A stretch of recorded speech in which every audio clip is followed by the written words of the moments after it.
Israel's military is moving swiftly to crush an extraordinary act of defiance inside the IDF, jailing soldiers and stripping them of combat duties after nearly 100 troops abandoned a southern army base. 4 more soldiers from the Givati Brigade's Tzabar Battalion have now been sentenced to military prison for leading last week's mass walkout from the Sde Teiman base. 3 were jailed for 30 days. A 4th, already on leave ahead of his release from the army, received a 20-day sentence. All 4 were permanently removed from combat roles. The latest punishments followed disciplinary action against 14 other soldiers, identified by the IDF as leaders of the desertion. Those troops were also sentenced to 30 days in prison and dismissed from combat duty. The confrontation began on Thursday, after the battalion commander destroyed decorative signs that soldiers had installed at the base. In response, around 100 infantry troops reportedly left their weapons behind and walked out of Sde Teiman, an extraordinary breach of discipline inside one of Israel's front-line combat formations. Approximately 80 soldiers subsequently returned to the base. The IDF ordered them to remain there over the weekend as punishment, while commanders sought to identify those responsible for organizing the walkout. The coordinated abandonment of weapons and departure from a military facility represents a serious breakdown in the chain of command. The Givati Brigade is one of the Israeli Army's principal infantry formations, and the Tzabar Battalion has been involved in demanding combat operations. Removing experienced soldiers from frontline service could therefore carry operational consequences beyond the immediate disciplinary dispute. The military's response has been uncompromising: prison for the alleged organizers, confinement for those who returned, and permanent removal from combat positions. Israel is presenting the punishments as necessary to restore discipline, but the scale of the walkout exposes growing friction inside a force already strained by prolonged war, repeated deployments, and internal disputes over leadership. What began with the destruction of decorative signs has now become a warning from Israel's military command. Collective defiance will be met with jail, demotion, and expulsion from the battlefield.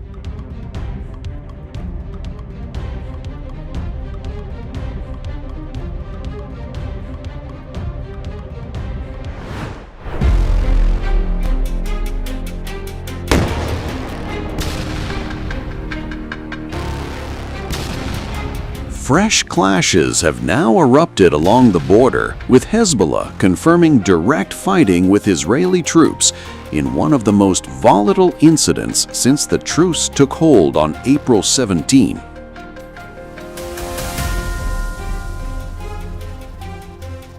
According to a statement from Hezbollah, its fighters engaged Israeli forces near the southern Lebanese town of Deir Sarian on Monday. The group said Israeli troops attempted to advance towards the area, after which its fighters opened fire on the enemy force and engaged in what it described as heavy clashes. Deir Sarian lies inside the Israeli-declared Yellow Line, a zone stretching up to 10 kilometers deep along the border, where residents have been warned not to return. The Israeli military later also confirmed there had been clashes with Hezbollah fighters in southern Lebanon. The IDF said 2 of its soldiers were moderately wounded during the exchange. According to the Israeli army, troops returned fire during the confrontation. It added that the Israeli Air Force also carried out strikes on Hezbollah positions in the area, including buildings allegedly used by the group and anti-tank guided missile launch sites. Hezbollah says the Deir Sarian clash was not an isolated incident. The group also claimed a series of additional attacks on Israeli military targets in southern Lebanon, saying the operations were carried out in response to what it called repeated Israeli violations of the ceasefire. In separate incidents overnight, Hezbollah launched mortar fire at Israeli troops stationed in southern Lebanon. The Israeli military says several mortars were fired in 2 separate attacks over the past few hours. The violence also appears to have affected the Lebanese army.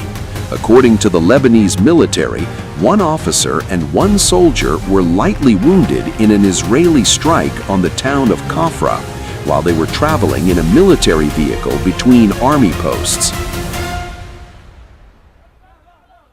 In a chilling new signal, Hezbollah has pulled back the curtain on what it claims is a vast underground war machine. As near-daily exchanges with Israel continue, the group is now projecting readiness for a long and escalating fight. A video posted by Press TV appears to show an extensive tunnel network packed with missiles, launchers, military vehicles, and fighters. The footage, whose location and date have not been disclosed, suggests a deeply embedded arsenal hidden beneath the surface, reinforcing claims of a hardened, concealed infrastructure. The visuals come amid a noticeable shift in Hezbollah's battlefield capabilities. In recent days, the group has demonstrated new tactics and tools, including what multiple reports describe as unjammable fiber optic guided drones. These systems, already seen in use by Russian forces in Ukraine, are designed to bypass electronic warfare defenses and strike targets with precision. Those drones have reportedly been deployed against Israeli armored units and personnel in southern Lebanon, signaling a technological leap in Hezbollah's aerial arsenal.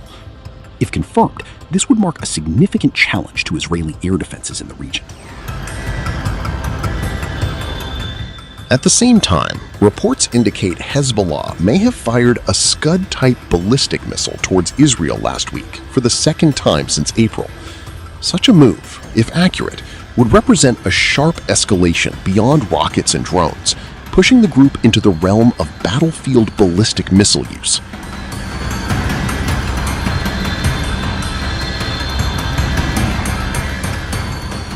Meanwhile, the group says it has carried out a fresh wave of coordinated attacks. According to its claims, Hezbollah launched 11 strikes against Israeli forces and military vehicles in a single day, describing them as retaliation for alleged ceasefire violations, civilian targeting, and destruction across southern Lebanon.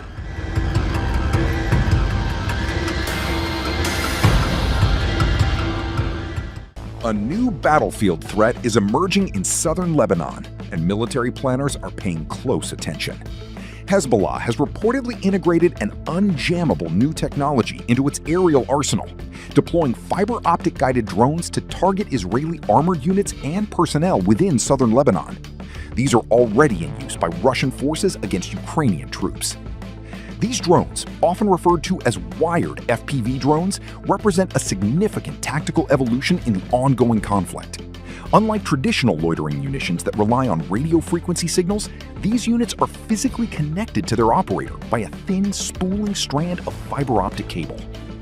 Because the drone does not receive commands over the air, Israeli signal jamming equipment, which typically targets GPS or the operator's radio link, is rendered ineffective. The drone maintains a physical, hardwired connection until the moment of impact. The fiber optic cable allows for the transmission of near zero latency, high-resolution video. This enables operators to identify specific vulnerabilities with far greater precision than standard wireless drones. Without an active radio emission, the drones are silent to most electronic signal detectors, allowing them to bypass early warning systems that usually alert units to incoming FPV threats.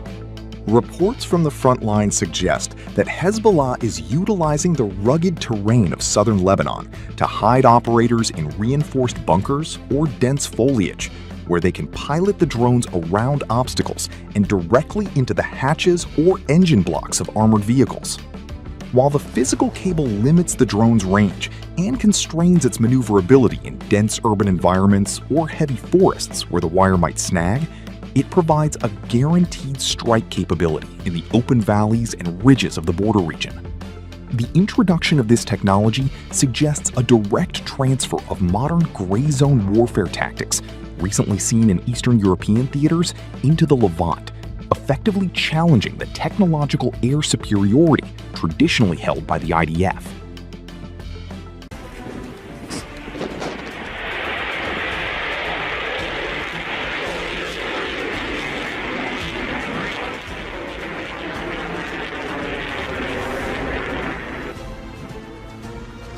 A dramatic claim has jolted the battlefield narrative in West Asia. Multiple reports indicate that Hezbollah fired a Scud-type ballistic missile towards alleged Israeli-held territory for the second time since April, challenging long-standing assertions by the Israel Defense Forces regarding air and missile dominance. If accurate, the launch signals a sharp escalation in the group's capabilities, moving beyond rockets and drones into the realm of battlefield ballistic missiles.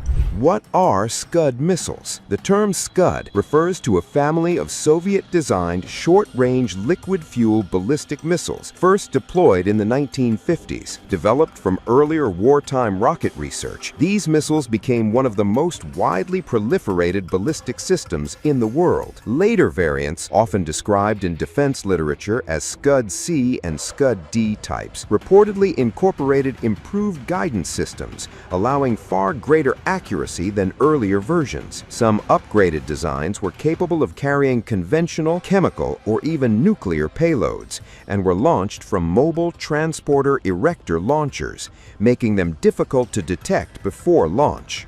A month earlier, in April, Israeli media outlets and defense commentators reported what they described as an unprecedented event.